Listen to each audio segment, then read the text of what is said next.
बारामती शहरामध्ये पवार कुटुंबांची बॅनरबाजी पाहायला मिळाली आहे। पवार कुटुंबातील सर्वजण एकाच बॅनरवर झळकलेले आहेत, त्यामुळे या बॅनरची चर्चा सुरू झाली आहे। संपूर्ण पवार कुटुंब एकाच बॅनरवर झळकल्याचं दिसून आलं आहे। अजित पवार, सुप्रिया सुळे, शरद पवार यांचा एकत्र फोटो पाहायला मिळतोय। तर बारामतीच्या 3 हत्ती चौकातील या बॅनरची जोरदार चर्चा सुरू झाली आहे। जयसिंग देशमुख यांच्या वाढदिवसाच्या बॅनरवर संपूर्ण पवार कुटुंब दिसलेला आहे। राष्ट्रवादीमध्ये फूट पडल्यानंतर एकीकडे अजित पवारांचे बॅनर लागतात, तर दुसरीकडे शरद पवारांचे बॅनर लागल्याचं आपण बघितलं होतं। मात्र या ठिकाणी एकाच ठिकाणी पवार कुटुंब झळकलेला आहे एकाच बॅनरवर, त्यामुळे आता या बॅनरची चर्चा जोरदार सुरू झाली आहे। बारामती म्हटलं की पवार हे नाव येतं आणि त्यातच आता बारामती शहरामध्ये हे बॅनर लागलेले आहे, ज्याच्यामध्ये संपूर्ण पवार कुटुंब आपल्याला पाहायला मिळते आणि त्यामुळे आता या बॅनरची जोरदार चर्चा सुरू झाली आहे। आणि या निमित्ताने, या बॅनरच्या निमित्ताने संपूर्ण पवार कुटुंब एकत्र येणार का राजकीय दृष्ट्या, असा सवाल या ठिकाणी उपस्थित होतोय।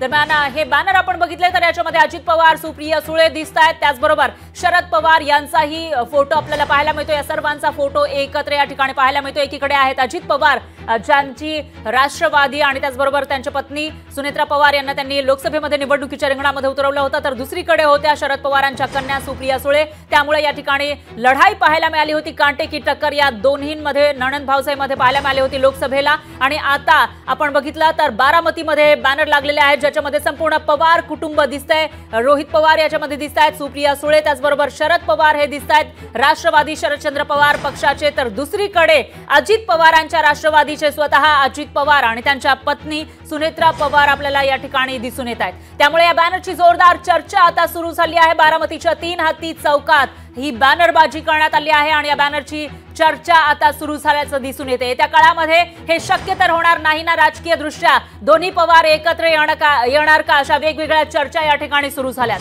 जयसिंग देशमुख यांच्या वाढदिवसानिमित्त ही बॅनरबाजी करण्यात आली आहे आणि या बॅनरवर संपूर्ण पवार कुटुंब या ठिकाणी एकत्र आपल्याला पाहायला मिळतंय। मागच्या वर्षी राष्ट्रवादीमध्ये फूट पडलेली होती आणि त्यानंतर क्वचितच पवार कुटुंब एकत्र एकाच ठिकाणी दिसून आलं आहे, पण या बॅनरवर मात्र सर्वजण एकत्र दिसून येत आहेत। आणि याविषयी अधिक माहितीसाठी आपले प्रतिनिधी विकास कोकरे हे आपल्या सोबत थेट जोडले गेले आहेत बारामतीमधून। विकास, काय सांगाल, पवार कुटुंब आपण राजकीय दृष्ट्या बघितलं तर दोन्हींचे, अजित पवार असतील किंवा शरद पवार यांची तोंड ही वेगळी आहेत, मात्र या बॅनरच्या निमित्ताने हे सर्वजण एकत्र दिसत आहेत, काय अपडेट्स आहेत याविषयीचे? नक्कीच फराग, गेल्या अनेक दिवसांपासून सातत्यानं बारामती शहरामध्ये पवार कुटुंब एक असल्याचे बॅनर अनेक वेगवेगळ्या इव्हेंटच्या ठिकाणी लागत आहेत। कालच रात्री बारामतीचे जे नगरसेवक आहेत जयसिंग देशमुख यांच्या वाढदिवसानिमित्त काही बॅनरबाजी करण्यात, त्यांच्या समर्थकांकडून काही बॅनरबाजी करण्यात आली होती आणि या बॅनरबाजीवरती त्यांच्या समर्थकांकडून अजित पवार असतील, शरद पवार असतील, रोहित पवार, सुप्रिया सुळे यांचे फोटो आपल्याला पाहायला मिळाले।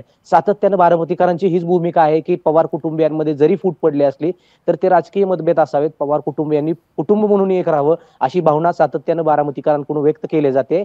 मात्र सातत्यानं कार्यकर्त्यांकडून अशा प्रकारे बॅनरबाजी करून कुठेतरी पवार कुटुंबियांना एक आणण्याचा प्रयत्न बारामतीकरांकडून केला जातोय।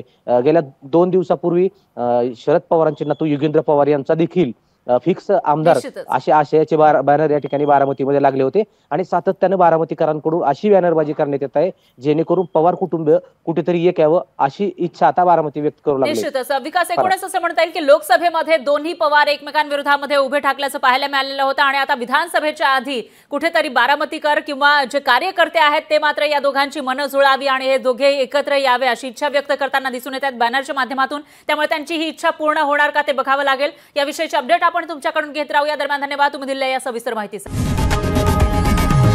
लोकशाही मराठी ऐका, पहा, जागरूक रहा।